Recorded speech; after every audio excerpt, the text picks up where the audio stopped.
നമുക്ക് നല്ല മത്തി ഇന്ന് കിട്ടിയിട്ടുണ്ട്. അപ്പോൾ അത് ഞാൻ വൃത്തിയാക്കി വെച്ചിട്ടുണ്ട്. അപ്പോൾ അത് മുളകിട്ടിട്ട് വെക്കാമെന്ന് വിചാരിക്കുന്നത്.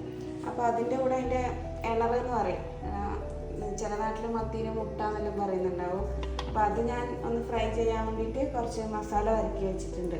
അപ്പോൾ മത്തി മുളകിട്ട് വെക്കാൻ നമുക്ക് വേണ്ടത് ഒരു 10-20 ചെറിയുള്ളി, പിന്നെ ഒരു 5-6 അല്ലി വെളുത്തുള്ളിയും ഒരു കഷ്ണം ഇഞ്ചിയും ഒരു തക്കാളിയും കറിവേപ്പിലയും എടുത്ത് വെച്ചിട്ടുണ്ട്.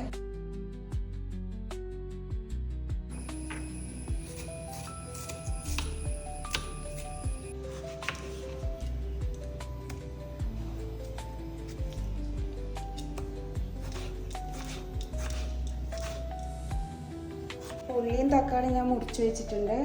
ഇഞ്ചിയും വെളുത്തുള്ളിയും ചതച്ചിട്ടാണ് എടുത്തിട്ടുള്ളത്. അപ്പം ഞാനിന്ന് മത്തി നമ്മളെ മണ്ണിൻ്റെ ചട്ടിയിൽ വെക്കാമെന്ന് വിചാരിച്ചു. നമ്മുടെ വെളിച്ചെണ്ണ ഒഴിച്ച് കൊടുക്കാം. നമുക്ക് ഇതിലേക്ക് കുറച്ച് ഉലുവ ഇട്ട് കൊടുക്കാം.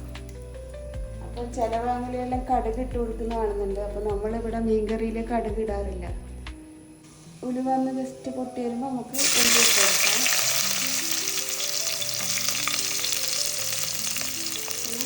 കുറച്ച് ഉപ്പ്,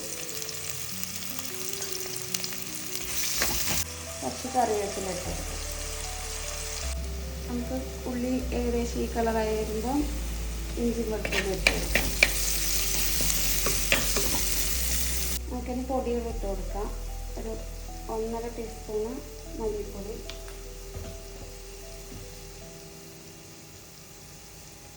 ഒരു 1.5 ടീസ്പൂണ് എരിവുള്ള മുളക് പൊടി,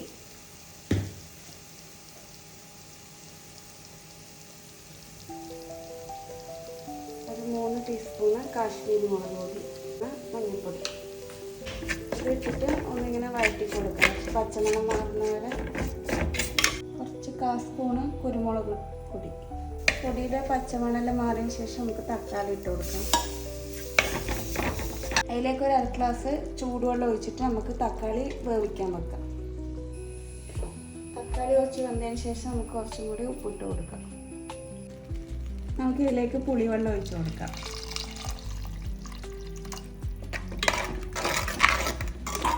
നമ്മൾ സാധാരണ വാളം പുളിയാണ് ഞാൻ ഒഴിച്ചിട്ടുള്ളത്, കുടംപുളിയല്ല. നിങ്ങൾക്ക് എത്രയാണ് ചാറ് വേണ്ടത് അതിനനുസരിച്ചിട്ട് നമുക്ക് വെള്ളം ആഡ് ചെയ്ത് കൊടുക്കാം. അത് ചൂടുവെള്ളം ഒഴിച്ച് കൊടുത്താൽ മതി. തിളച്ച് വരുമ്പോൾ നമ്മൾ മത്തി ഇട്ട് കൊടുക്കാം.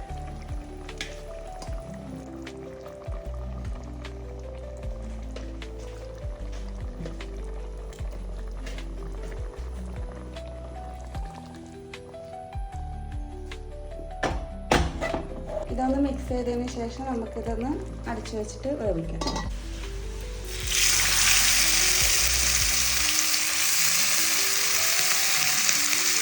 അപ്പോൾ നമ്മുടെ മത്തിയുടെ ഇണർ റെഡി ആയിട്ടുണ്ട്. കുട്ടികൾക്ക് മത്തീനേക്കാളും ഇതിൻ്റെ ഇണറാണ് ഇഷ്ടം, ഇങ്ങനെ ഫ്രൈ ചെയ്ത് കൊടുത്താൽ.